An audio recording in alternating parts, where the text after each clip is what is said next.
nice, very nice. Okay, we're rolling. All right. Well, Brandon, as I was telling you, I'm with the NBC station here, based here in Dallas, but I'm syndicated nationally, and but I consider this home. So welcome to our home, to my home. Thank you. Is it your first time in Texas? Not at all, no. Actually, my best friend is from Richardson, Mr. Bill Allen. So his mother's there too, Miss Dorothy Allen. So I have to say hi to Dorothy. Hi. How did that friendship come about? He's an actor out in Los Angeles, and we met in an acting class, actually. Now let's start back at the beginning. You were born where? I was born in Oakland, but my family moved promptly to Hong Kong, so I was about 3 months old, and I really grew up there. And you were there for how long?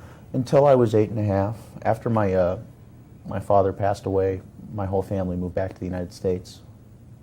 So you remember Hong Kong very well, then? Yeah, I grew up speaking Cantonese. I went to an all-Chinese school there, LaSalle Academy for Boys, and I have a lot of memories of Hong Kong. I've been back since, and some of my family is still there. My uncle, my father's brother, lives there permanently, and I have some friends there still. Your mother is American, or? She's American. She's of Swedish descent. Well, you do have an interesting background. I'm a Heinz. So you went to this Chinese school, speaking Cantonese, but then were you speaking English at home? English, we spoke English too, yeah, but when we came to the States after my father passed, then really I wasn't particularly American, you know, and there was quite an adjustment period for a while of having to kind of sink into American life. Took a little time. Chuck Norris actually was a good friend of my dad's, and we moved into a house just a couple houses down the street from where they lived, and his sons, who were about my age, Mike and Eric, helped me out a lot, you know, in realizing what it was to become American. Did you go to public school? I went to a couple different schools, some public schools and some private schools. I moved around a lot in school. But you stayed in California through high school. After I got kicked out of high school, I went to New York. Is there a story there you want to talk about? Being kicked out of high school? Well, the little piece of paper they gave me when I was kicked out said that I had a bad attitude towards the educational process and was a poisonous influence upon the minds of my fellow students. What were you doing? Well, I was the student body president of this high school, and I just used to, I had the power as student body president to call these meetings of the entire student body, and I think that usually these meetings were used for the student body president to have some rally about picking up trash on campus or something like that. And I used to call these meetings with very frequently, and talk to the kids about what we were actually doing there in school, and you know, stuff it seems petty now, but at the time it seemed pretty important, and I guess the higher-ups just didn't like what I had to say, so. No warnings, they just... Oh no, I got my fair share of warnings, and it was certainly nothing more than, you know, foolish pride that got me thrown out. I'm sure if I decided to back down, I probably could have had that lamb skin, you know, that sheep skin. What do they call it, a sheepskin? Lamb skin? High school, I think, is just a diploma. Just a diploma. Shucks. Well, I could have had that diploma, I suppose, but, you know, it doesn't seem to have made my life a particularly darker or unhappier place not having it. So then you were kicked out of high school at what age? 17. And what did you do then? Went hitchhiking. Did you? All over the place, all over the United States for a couple months, 4 or 5 months. Hitchhiked around. Had a lot of interesting times. Worked or had enough money you didn't have to do that? Had some money saved up, so I didn't have to do any work while I was hitchhiking, which was a nice luxury. But on the other hand, I didn't spend too much money. I mean, my costs were pretty minimal, you know. I had my tent. I had a tent. I camped out. Was that a period of time when you were just trying to find yourself and decide where you wanted to go and what you wanted to do? Yeah, I suppose so. Also probably trying to, you know, replicate some of the books I had read while I was growing up on the road or whatever. And your mom was back in California, and you stayed in touch or not? Yeah, I'd call her from a payphone every once in a while, you know. Say, I'm fine. I'm fine, I'm still alive. Haven't been washed away by the rain yet. This was that year out in California that the really bad rainy season came, and all of Malibu, the Malibu coastline, just got washed away.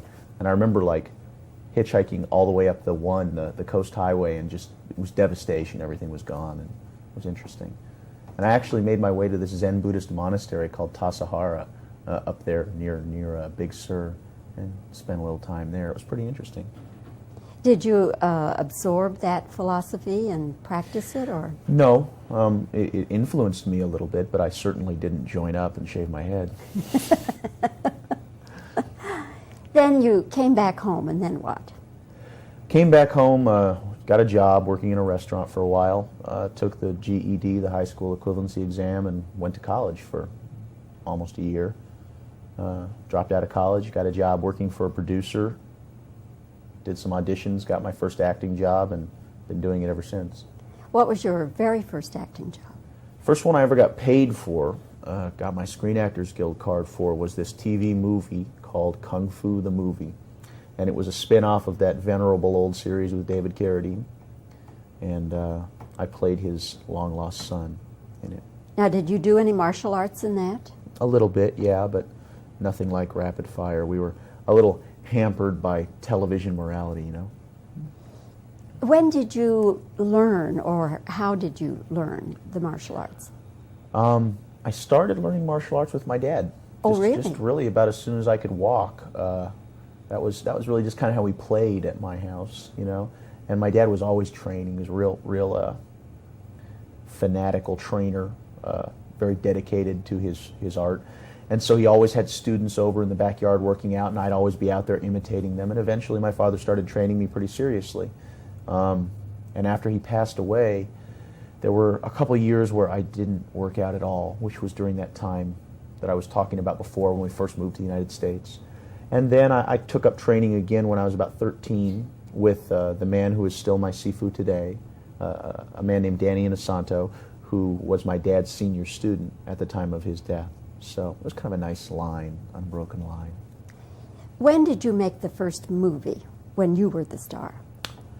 First thing I ever did that I had a starring role in was this film in Hong Kong called Legacy of Rage. Did we see it here in the States? Not unless you speak Cantonese, no. It's called Lung Chai Gong Wu in Cantonese, and it's a Cantonese language picture. So obviously it didn't play in America. It played in Chinatowns and stuff, you know, in New York and Los Angeles.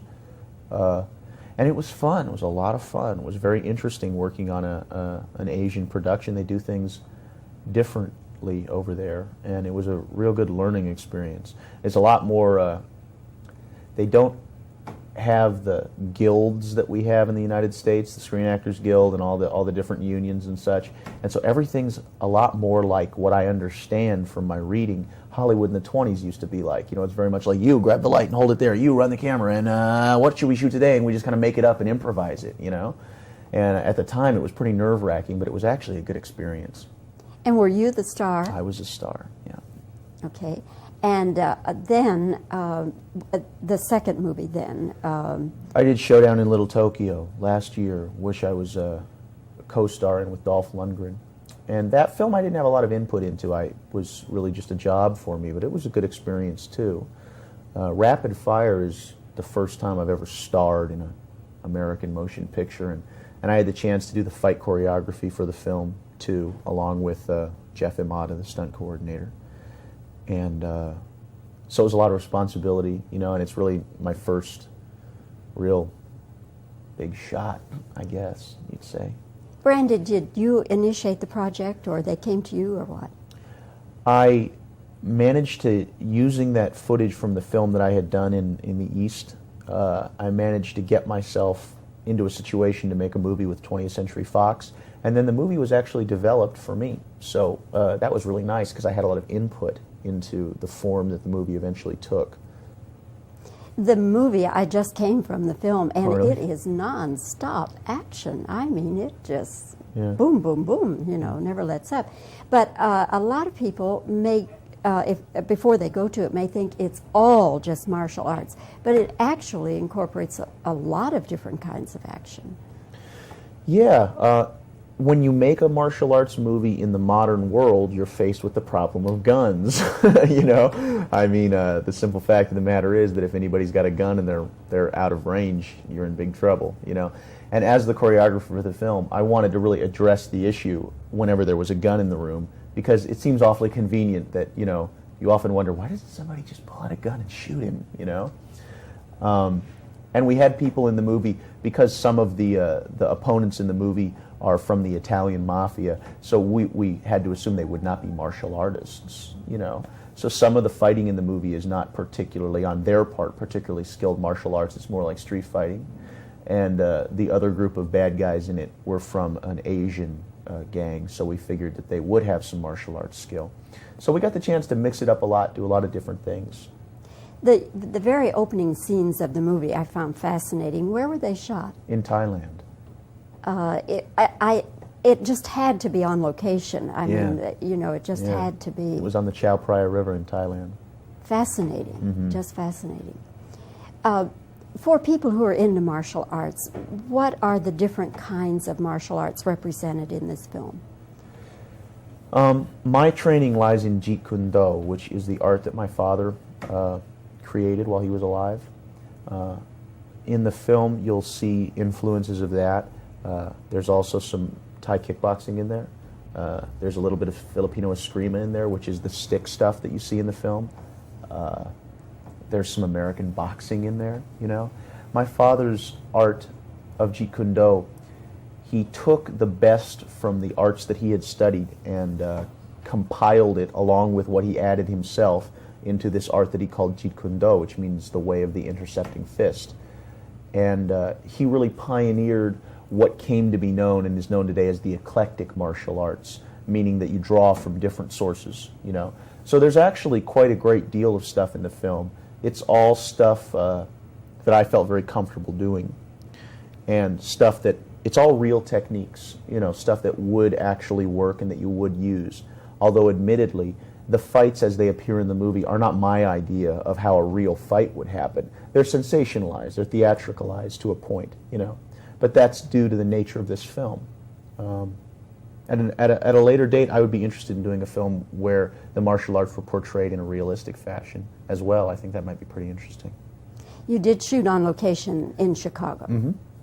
And did you actually shoot the location stuff at the L and on the tracks, or was that all rigged up Hollywood style? Yeah, we did.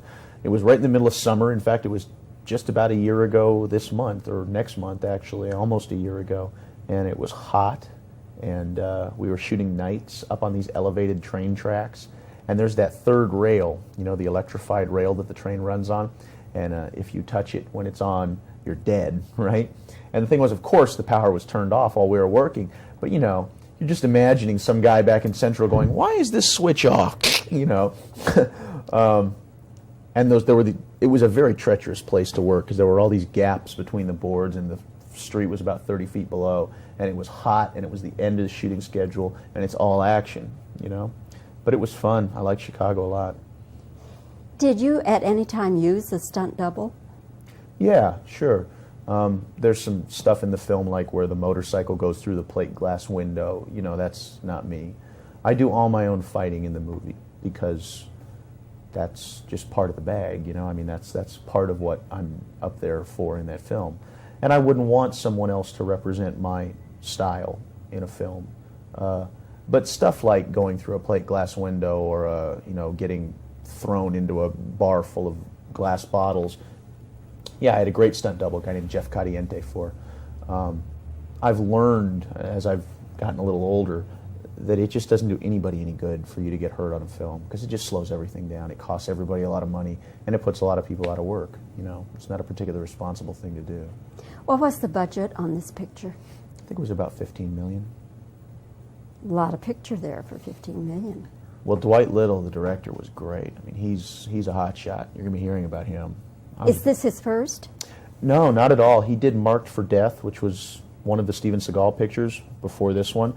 And he did one of the Halloween pictures, and I'm sure he's done some other things too that are not as well known. Do you have another picture will be coming out? I have another picture I'm just getting ready to start work on called The Crow, and I'm real excited about it. It's What is pretty that? interesting. It's a supernatural piece. It's about a rock musician and his girlfriend who are murdered, and he comes back from the dead to revenge his own murder and the murder of the woman that he loved. And it's quite interesting. It's very dark and very surrealistic. Who else is in it? No one yet. Oh, it's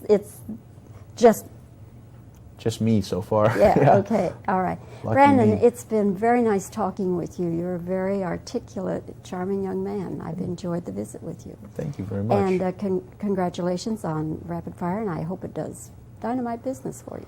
Great, thank you. And come back to Dallas to see us. I'd like to. Okay, Okay, thanks. very nice.